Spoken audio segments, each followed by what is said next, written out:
Some of them? Give me 3 weeks. You gotta hide it and chill for a minute.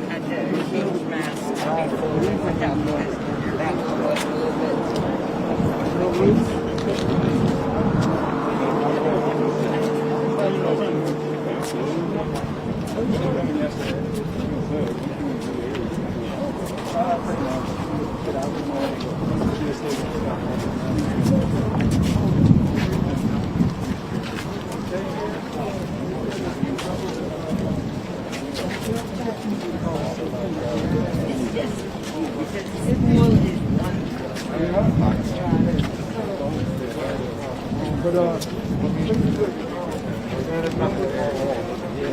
thought about it, I was like, yeah, it's gonna be that long. I didn't think it was that long. One more.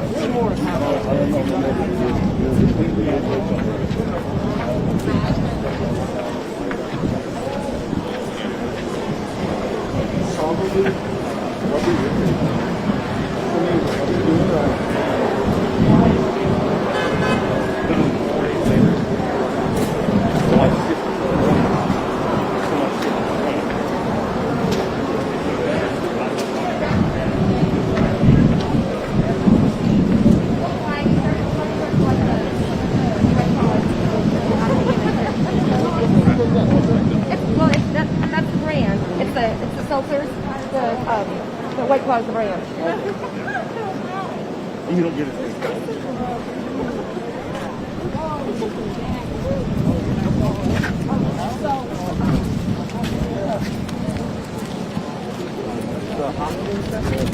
And I was I think I filmed that. Really? I got 2 great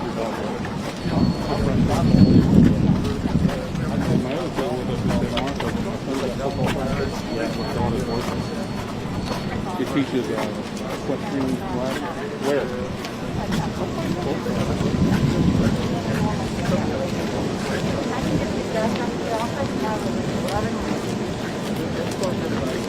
I want to call the NFL and say, I know the coaches and players who go to work, but you know your next day.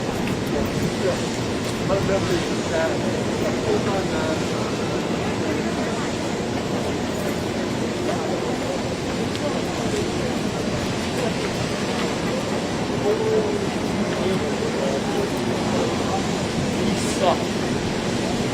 He couldn't throw the ball. If he could throw the ball, they would beat our ass. But they couldn't.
So glad that happened out there because now that gives me about a month of just being able to absolutely kill it, throwing immediately in the house.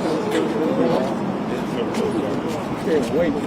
I got to go home for practice. They marched on the next day. I think I get the weekend off. At least you got that.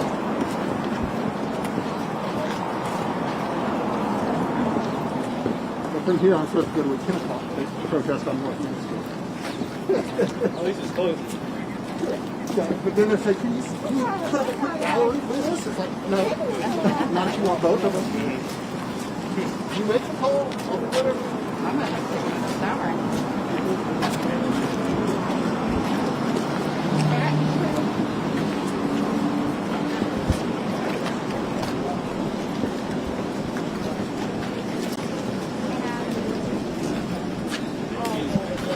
Her mother got out.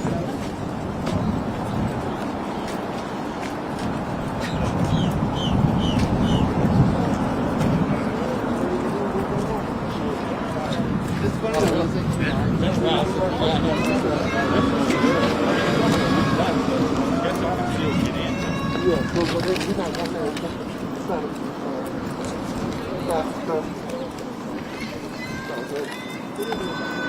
I love you guys! Love them.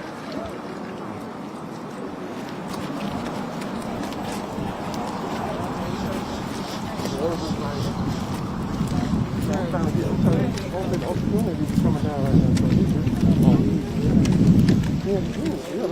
he's not even finished. You know what I'm saying? So I'm trying to get in. I'm getting in with Theo. I don't know if you remember Chris. Yeah.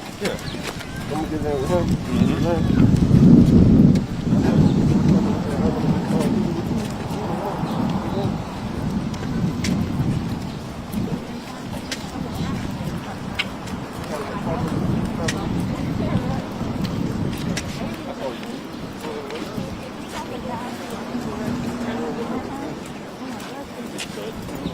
What's up, man? What's up, bro? That's good.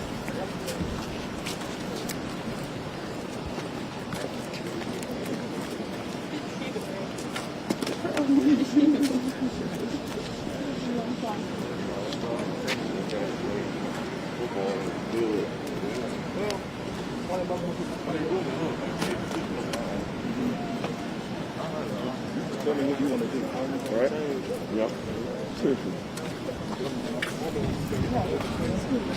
He's going to good up. He's going to really sit there.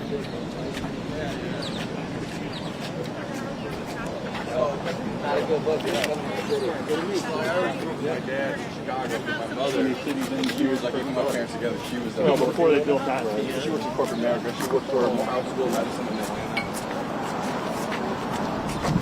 How many years down to 3 days a week? Boston Super for a year. With the Honor Society. Times 50 years on Yeah, sorry. 3 days a week Yeah. now. It's a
I had for my college buddy, he was actually out there, got it from blue as well.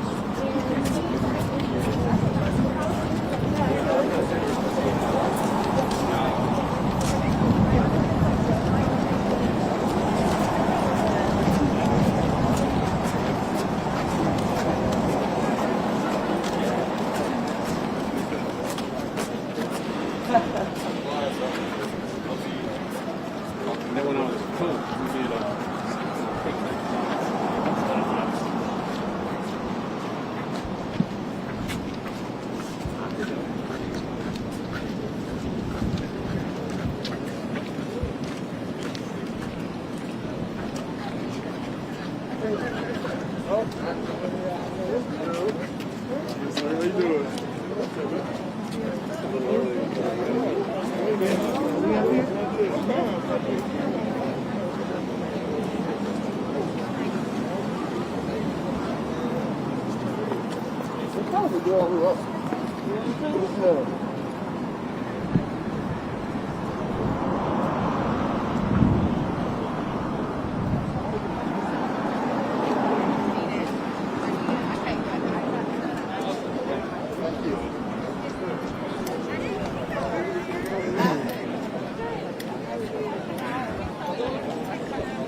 What's up? What's up, man? It's Corona season.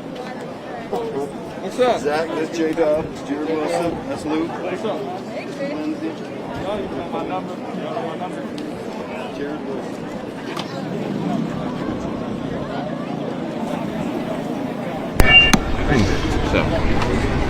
Hey, need a mic check? Check 1, 2, 3, 4. Check, check, check.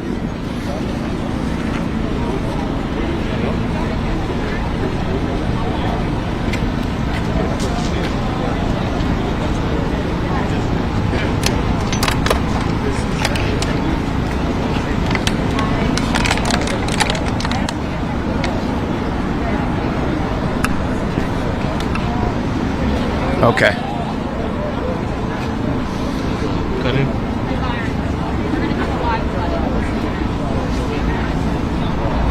Just stay on this. Go ahead and cut it. Try not to avoid in the middle. I got you, yep.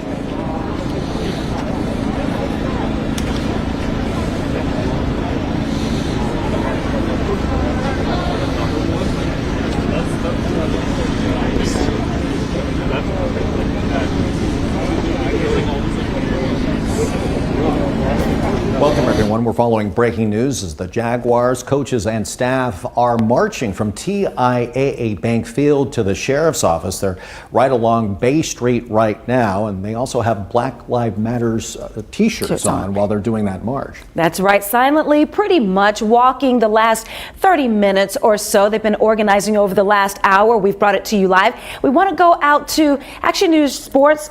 Jack's Brent Martineau right now with the very latest. He's been speaking with some of the players and the coaches while they were getting ready for this march. Brent? Yeah, absolutely, Dawn and Phil, and this has been a very peaceful protest, about a half-hour walk. They left the stadium around 9:04, and that was intentional, of course, for the 904 area code here in Jacksonville. I think there will be an acknowledgement coming up from Marcus Pollard.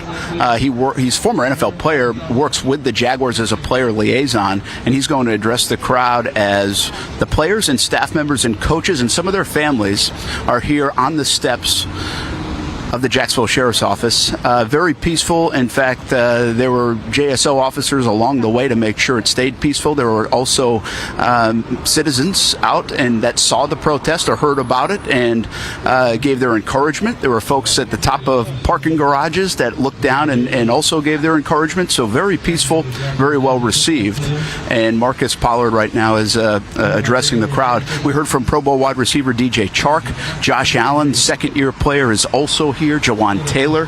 Avery Jones led the march, and Avery Jones is the most tenured Jacksonville Jaguar player. And right now, Ernest Wilford is here, and I want you to listen to him if you can. He's a former Jags player, and he's also now a JSO officer, former tight end. I'm not sure you're going to be able to hear him, but let's give it a try if we can.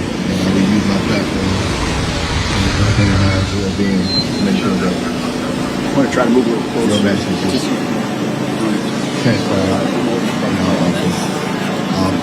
At this moment in time, if you believe in the cause here today, we request you guys to take a knee for 1 minute.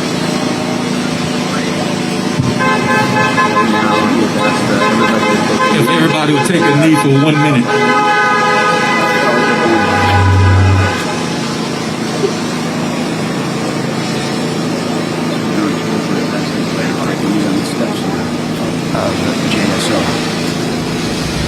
And that's what you're seeing, all the Black Lives Matter shirts that were handed out back at the Jags facility. It was a half-hour walk to this point, and a very peaceful one at that if you're just joining us. This was organized by the players and coaches, and later extended an invitation to the staff members of the Jacksonville Jaguars organization, and that's why you see so many folks and also their families here as well. Ernest Wilford had just asked everybody to take a knee in a moment of silence here on the steps of JSO. And now Marcus Pollard is asking Terry Ribisky, who's been around the NFL for a long time, hails from New Orleans, Louisiana, and he's going to address the crowd as well. We will be able to share some of these comments with you a little bit later, but right now you probably won't be able to hear him too well. The sound system is not great from where we're standing. But Terry Ribisky is a running backs coach for the Jacksonville Jaguars, and so he now is addressing the crowd. Earlier we heard from DJ Chark. We also heard before the march took place from Josh Lambo, the Jaguars kicker, and also from Maurice Williams, who was a former Jaguars lineman and is now their team chaplain. So there's a lot of connections, past and present, to hear during this march. This was organized once again by the players. I've had some people ask me why wasn't the public invited. This wasn't really a team organized deal. It was more from the players and then extended invitation to staff. So I think there will be future events, I've been told, that the public will be invited to attend, and this is just the first part of the Jacksonville Jaguars trying to be actionable after the words from Shad Khan and his op-ed earlier this week around the death of George Floyd and the protests around the country. So I'm going to let you listen in to Terry Ribisky, Jaguars running back coach, if you can hear him for a moment, and then if not, we'll send it back to Phil and Don.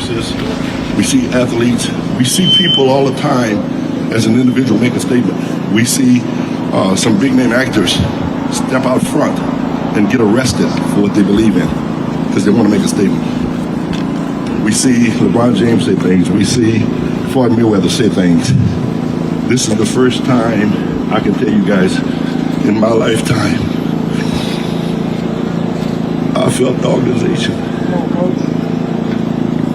An organization said something. To have a head coach to step up with his family, to have a general manager to speak to all the players, black and white, and say, we're going to make a statement. I have never, in my 45 years in the NFL, I've never seen it. And then to have the owner to come out and release the article he released and the racism that he felt, and he still feels today, was unbelievable. To the city of Jacksonville, I'm going to say we're here today as this group. All of Jacksonville, be proud. You have something I promise to be proud of. Everybody walking out here today have a shirt on, and it said Black Lives Matter. And it does, I swear to God. I'm black, my kids are black. I'll tell Josh, you may not see the results from this, but your grandkids will, your kids will, their kids will. We're marching today because a black man got killed. And it started with that. And I know these t-shirts read Black Lives Matter. Life is all we got. Every life matter. I think Joe D know me well enough to know if he was in a building and he was burning down, I'd go get him. Todd Walsh don't know. His life matters to me. I worry with him every day on that motorcycle he rides. Jordana, I love the people I love. Guys, all we got is each other. Stay together. Stick together. Stand for what you believe in. And F the rest of it.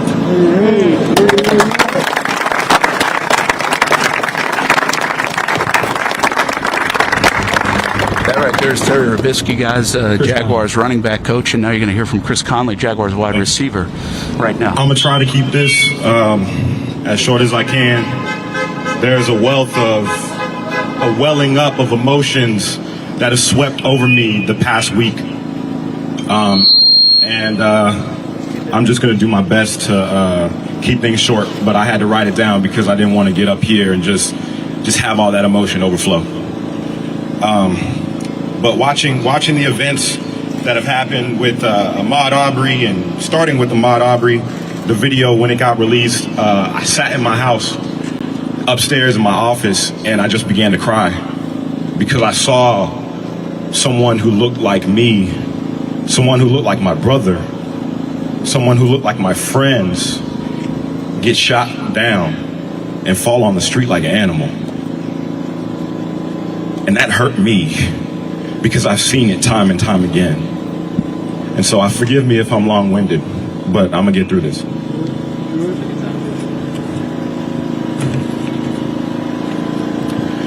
The events of the last few months have culminated and shook the nation.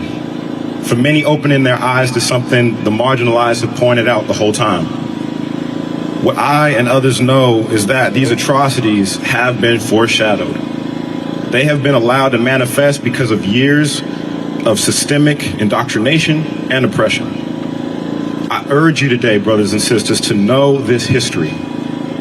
Study it, seek it, because through it, though it may make you uncomfortable, it will lead towards change. George Santayana said, "Those who cannot remember the past are doomed to repeat it." And the Reverend Dr. Martin Luther King said that we are not makers of history, we're made by it. We cannot allow comfortability of revisionist history to disarm our minds and weaken our convictions. A Confederate monument sits a couple blocks from here, praising the South's dark past.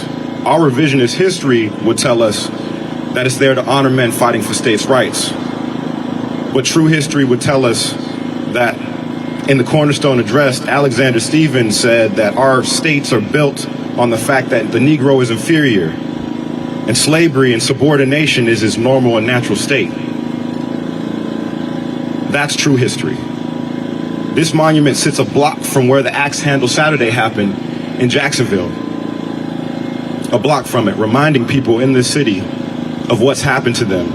True history would remind people that not only Confederate sympathizers butchered black people in the streets, but police joined in too.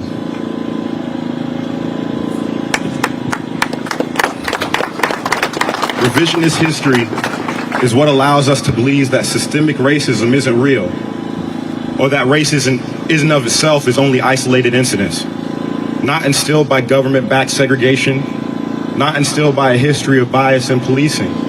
Revisionist history is what allows people to say, yes, these things happen, but that was the past. Can't we just move on?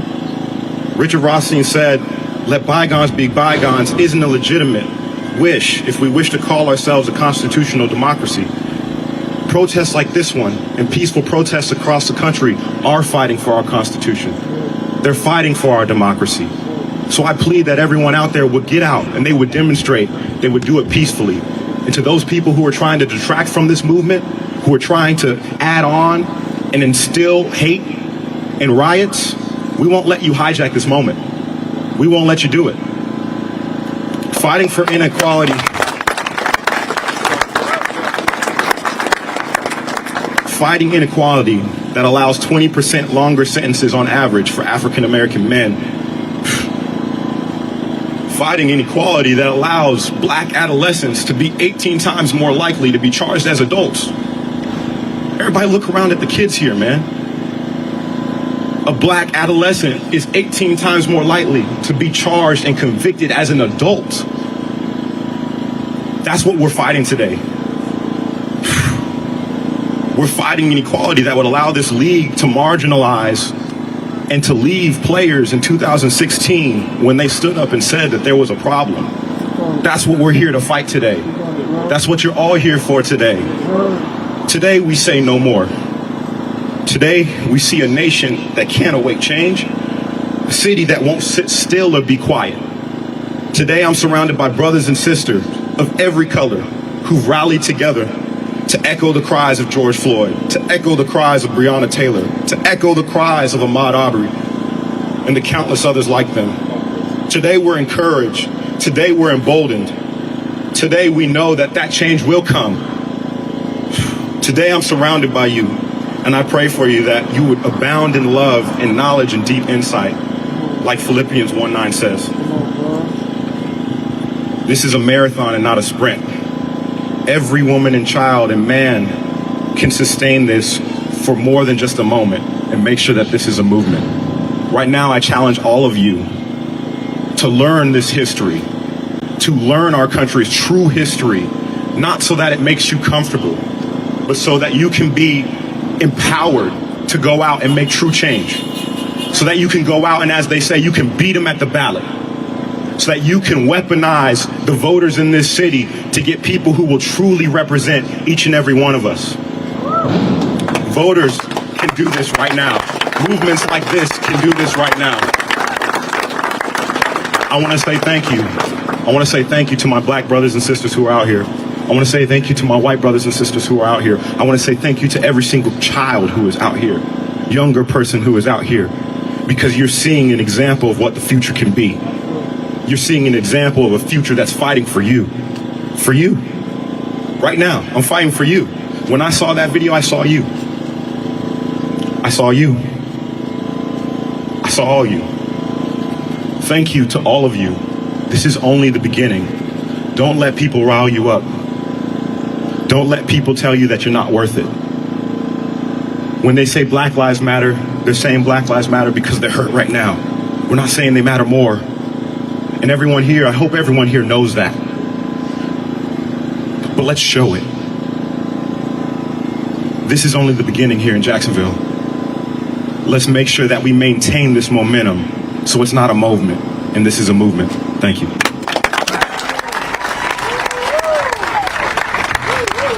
Powerful message, powerful words from Jaguars wide receiver Chris Conley.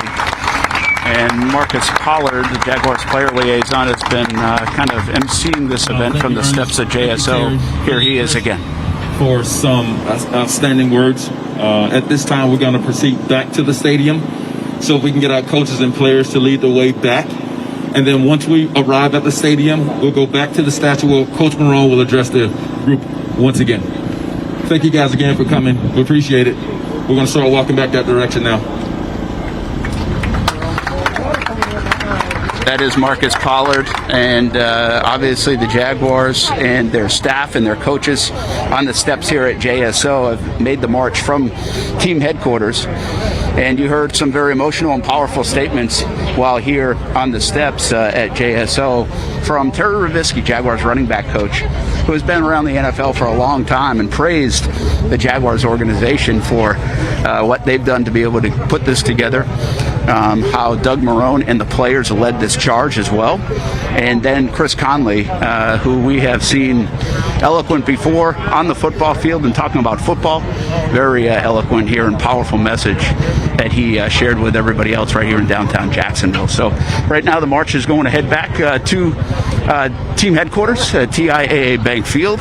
Probably take about a half hour or so, and then we will hear from head coach Doug Marone, who along with the players helped organize this peaceful protest here in Jacksonville this morning. Guys, we'll send it back to you. Hey, Brent, just a few questions before we leave you. I was listening to your live stream a little bit earlier about what 80% of the players aren't in town because of the pandemic, but there's a good turnout there today, isn't it? Yeah, absolutely, Phil. There's a fantastic turnout, and I'm not sure anybody knew exactly what was going on and going to happen in terms of the numbers. Quite frankly, I had visions of maybe being 50 to 100 people. I would say there are a few hundred people out here this morning, and it is mainly made up of coaching staff, some players, and also staff members, but all their families, too. And I heard there were 500 shirts that were ordered to be able to be handed out to whoever was going to take part. And I think they might have run through almost all of those 500 shirts this morning. So the players are not at the facilities because of the pandemic. This is a time where normally they would be for mini camps and OTAs, but they have been doing a virtual period. And I've also heard that much of the discussion this week has not had to do with football or installations or what's going to happen in the fall or Gardner Minshew running the offense. It has to do with what's going on in society today. That's not just a Jacksonville Jaguar thing. I think that's all across the NFL, guys. And Brent, something that's just so interesting to me, it was touching to see the coaches and the players together with their families taking a knee for a minute, giving a moment of silence and memory to the man in Minneapolis, George Floyd, who died with a knee in his neck. And what's so interesting as well is Colin Kaepernick always saying this is something that we need to do together, is take a knee in remembrance of those who have fallen to police brutality in so many instances.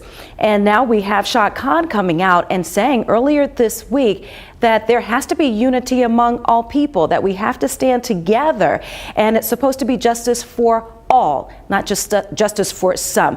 And so he's pretty much led the charge on this.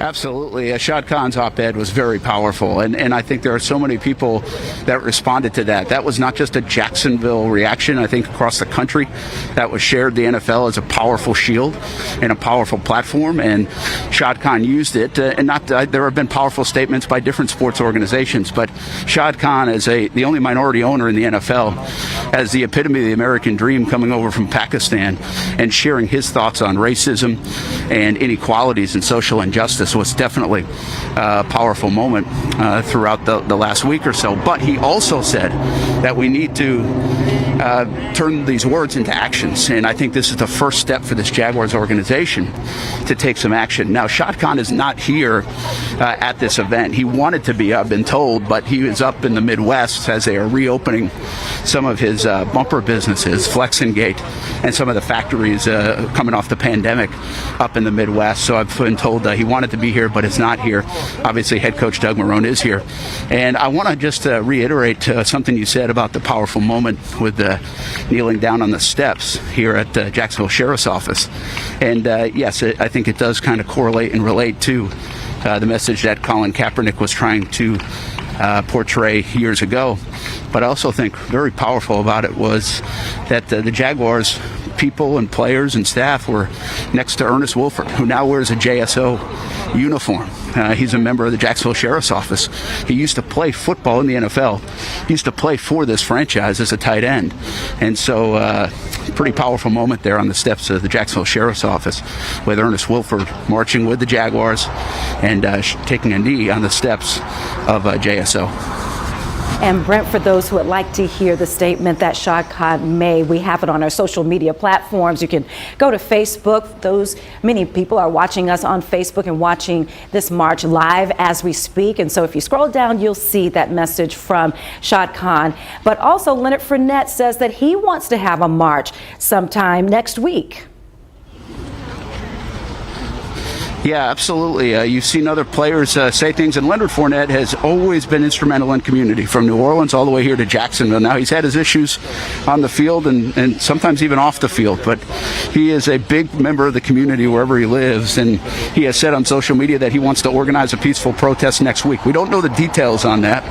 I think Leonard will share more of that. I also think it's worth telling everybody, because we've had this question asked, and I'll reiterate what I said earlier.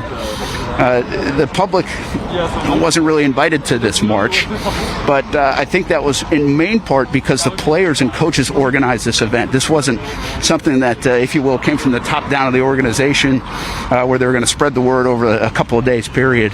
I think instead this was something the players initiated in their virtual calls through the last week and their conversations. So I think I've been told that there will be more actionable events like this that the public can join hands in with the Jacksonville Jaguars. We don't know specifics about that. We don't know specifics about what Leonard Fournette plans to do as well. But we have not seen Leonard Fournette here, so I don't think he's in town at the moment but plans to do something in Duval, in Jacksonville next week. One other thing, guys, I would like to mention, see some former players here, as well as the current players that are in town and able to participate. So Denard Robinson, who was former draft pick of the Jacksonville Jaguars, he joined the walk at TIAA Bank earlier today, and there could be others as well.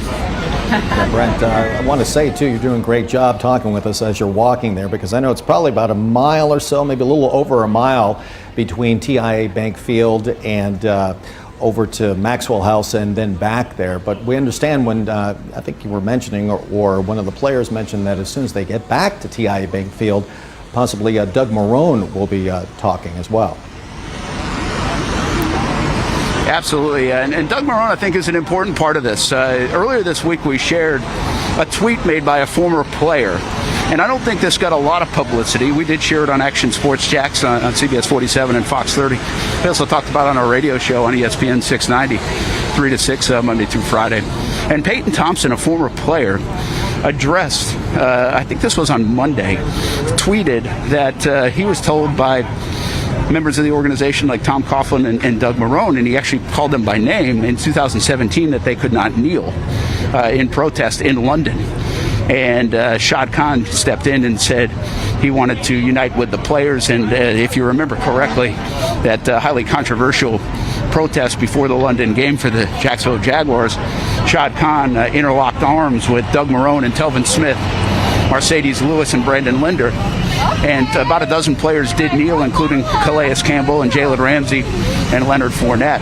Well, in about a 24-hour span, Doug Marrone had conversations with Peyton Thompson, the former player, and they cleared the air about some things. And Peyton Thompson, a day later, then shared comments about that conversation, saying Doug Marrone separated himself from others in the organization that day in their conversation, and also said he's done a lot to be an activist for the black community, for his players. And Wednesday night, the peaceful protest in San Marco, now where the Marrones live, Doug Marrone, his wife, and his kids were part of that peaceful protest. So I think now you're getting a sense of Doug Marrone's leadership in this regard. He was given credit today by many of the folks here during this march, and of course the players too, for organizing it. And now we will hear from the head coach of this football team coming up here in just a little bit as we make our way back to the stadium. And another live report from Britt Martineau on Action News Jacks at noon. But a big statement from Josh Lambo saying, I'm not African American, but I do realize that my brothers on the team have been hurt. The community feels hurt, and I just want to stand with them. And I just think that that's a huge statement from him. You can continue to stream this online as well on actionnewsjacks.com. This has been a CBS 47 Fox 30 Action News Jacks breaking news update. For continuing coverage of this story, download the Action News Jacks news app.